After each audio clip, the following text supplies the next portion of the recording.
What I'm going to talk to you all about today is journey to 500 million. So we all know about Freshworks, right? Many of us have seen these pictures in various media. Uh, Freshworks was one of the first companies from India, SaaS company from India that went across, did an IPO in US. And that was a huge success story for not just for Freshworks, but also for Indian community of technologists and technology companies. What I'm going to talk about is not this, because this has been spoken about a lot. What I'm going to talk to you all about today is how did we get, as we got there, what was the engineering mindset change, or how did the whole team came across from a technology perspective to achieve what we were able to achieve today, right? And this is where we stand today. We stand at a $500 million company, and we're going to talk about how did we manage to reach there. Quick glance, Freshworks was founded in 2010 by Girish. We saw an opportunity in a huge addressable market, which was around 120 billion, and we decided to go about that opportunity. Today, we stand at 58,000 customers with a revenue over 500 million, and we have been growing at a decent rate of 35% plus year on year.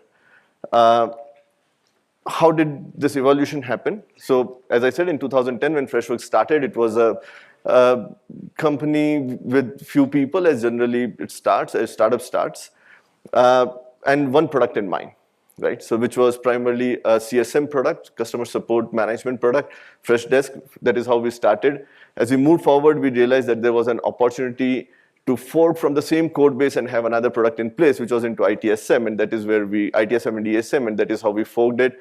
We created another product, and that also gave us an opportunity to kind of increase our addressable market. We went forward, we realized that there was an opportunity to move away from just ticket management in CSM to go and provide live support to the customers and enable our customers to support their customers on that live, with live suggestions. That is when we launched Fresh Chat and Fresh Contact Center, which is primarily our cloud telephony. Moving forward, right, we figured out that, okay, we had an opportunity within the same customer space and a need for a CRM software, which is primarily marketer and sales, right? And we plugged in that gap with our customers, and we launched another product called Fresh CRM, which is primarily a bundle of couple of products called Fresh Marketer and Fresh Sales. And today, where we stand is we are a multi-product company. We have so many products, around 7 of them, and all of them are fueled by a Neo platform, which I lead, and with a few more bunch of talented folks. The engineering timeline of this whole journey, right? How did it all started happening? So when you think about any company that starts as a startup in a garage or a small room, the first focus is always how do you go to market? How do you put that flag on the post and say that, okay, we have arrived, right? And for that, you always have a happy path in mind. You start building something which you can quickly deliver to the customers, get it into the hand of the customers, amaze them, make a presence felt. And that is what we did, right? We started with building very quickly when it was like quick prototyping and getting something, putting the flag on the post. We decided to go with Rails Engineer, AWS for faster development, and the language of choice for our most few foundational services, right? I'll put a disclaimer here before I go forward that Freshworks never started as a platform strategy, right? Our primary strategy was that we are going to be a multi-product company with a large addressable market. But as we moved forward, we realized that there was an opportunity for us to fuel all these multiple products that we have through a platform offering, right? In general, the go-to-market, performance, scalability, reliability, and be able to get the innovation track, fast-tracked within the company. And that is where we started from. Eventually, as you see, right, in these 3 blocks, you will see that the platform never kept expanding. And the reason it kept expanding is because we kept realizing those opportunities, right? As the business grows, the power of the platform to be able to fuel your business is huge, right? Especially when you start aggregating your data at one layer and start making sense of that data to prune out the noise and be able to monetize on that data and the workflows in an accumulated manner for the whole company. There's a huge opportunity over there, and that is what we started realizing, right? And at the same time, to reduce your go-to-market timelines, to be able to challenge the market space, right? And be able to get those innovative features out at a very fast rate, we realized that we had to go about the platform. Yes, I'm talking more about platform because I lead that too, but yeah. As we grew forward in business, as we got into a multi-product strategy, more and more customers, the scale came into picture, right? And the general journey, right? You start acquiring customers, you start getting more traction, more customers, your business is expanding, there's a need for scaling now, and that is where we started focusing upon how do we start decoupling the front end and the back end, right? We start moving away from a monolith to a more decoupled strategy around the technology stack, right? We started talking about how do we start investing more into more usable services so that we can get to that promise of platform much faster. And also, how do we start getting machine learning into our platform? Because now we have started accumulating data at the bottom of the stack in platform, and now there's an opportunity for us to make more sense of the data for our customers so that it can drive decision making. We can start pruning out the noise and help that data to be more valuable for our companies to make business decisions, right? And then where are we right now is more into that enterprise space. You try getting into the enterprise space, the performance, scalability, reliability, they all come into picture. You have to be more conscious about the features you're putting there because there's a wide range of customers that you're going to impact now being a SaaS company primarily, right? Mapping the same journey into how the mindset of an engineer would be, right? As we started, as I said, it's a small company. You're mostly focused only on getting that fine line use case out, which is your happy use case, without much worried about the scale, but you want to really put the flag on the post. So code for the happy path, right?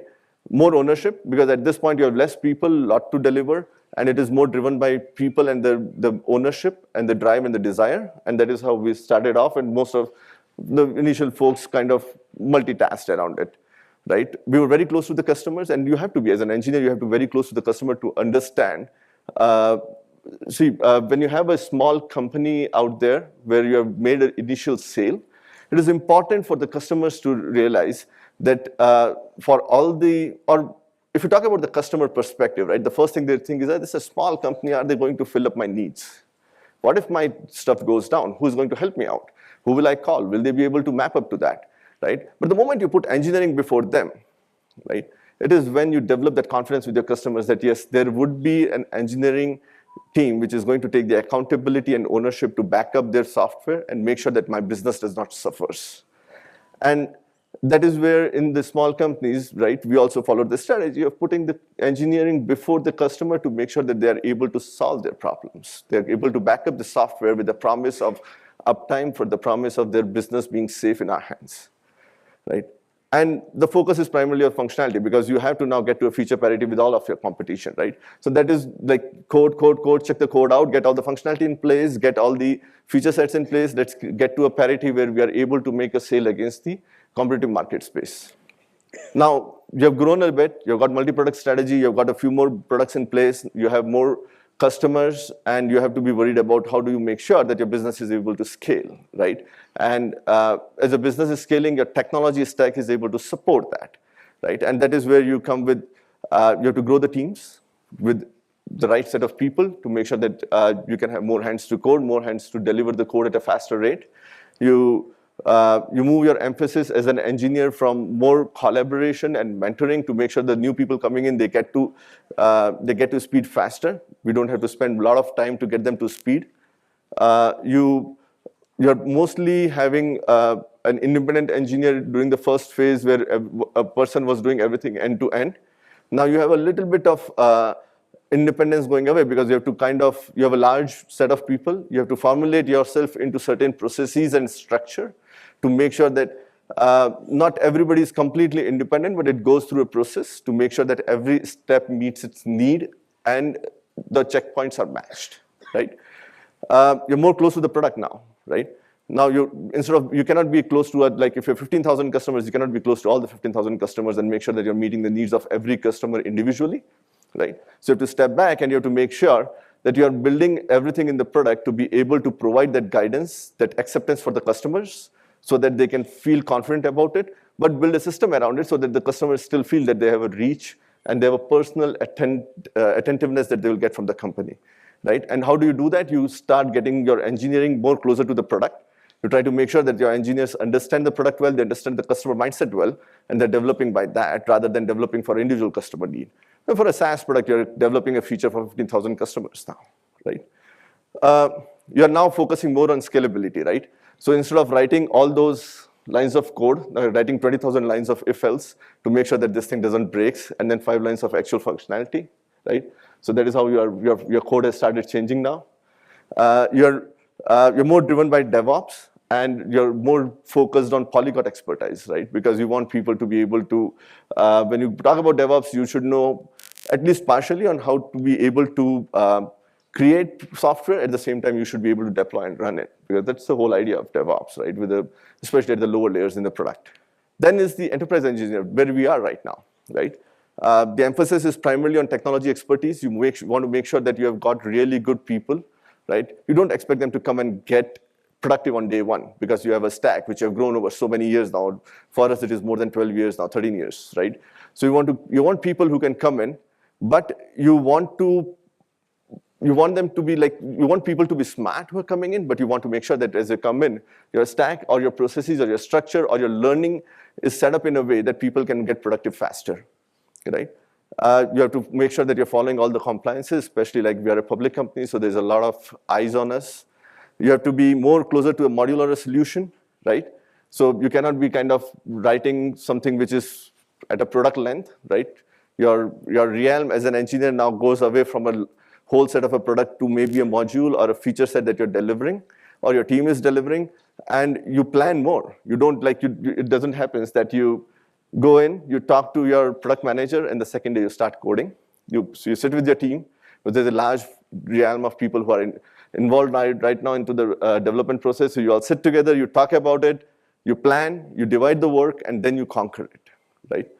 And the DevOps, right? Now, there's a segregation that you develop where people who create the software and people who run the software. And that is where that segregation starts developing into mostly cloud engineering departments that we have in the companies. Sorry about that. Key takeaways. How did we evolve about it? And I think that is the thing where most of us evolve around it, right? You learn, you adapt, and you evolve, right? The first phase is always about, you have an idea, you are hitting it. As an engineer, you will learn how the business works. What are the customers expecting from us? How do we evolve to their needs? What is the feature parity, and how do we get to that faster, right? Then you realize, oh, there's a need of scale. The customer needs more. Now I cannot develop something for a certain customer. I have to develop something which is generic for everybody. And I need to make sure that I'm keeping the promise of being able to deliver. So you adapt to that scale. And once you adapt, now you are into that second league where your competition has changed away from few startups that you were competing from to many more players, larger players, and you're now stuck into that magic quadrant. So you have to make sure that you're going to pass through that magic quadrant. And you need to now evolve with that speed, with that rigor, and with that scale, not only about the scale of the software, but the scale of the people that you have within, right? That is where the power of scale of people comes in, where you are able to herd the energy of all the individuals in the large group, but still be able to get to meet the needs of your product. That was a small thing that I had to share with all of you about how Freshworks went on. We have a developer platform at Freshworks. Again, as my last speaker friend talked about it, my CMO pushed me to do this. We have a dev summit coming up, a developer platform summit coming up on 21st June 2023. You guys should visit our booth. It's right here at booth 4 in the expo hall, and free to sign up for all the developers. Thank you, everyone.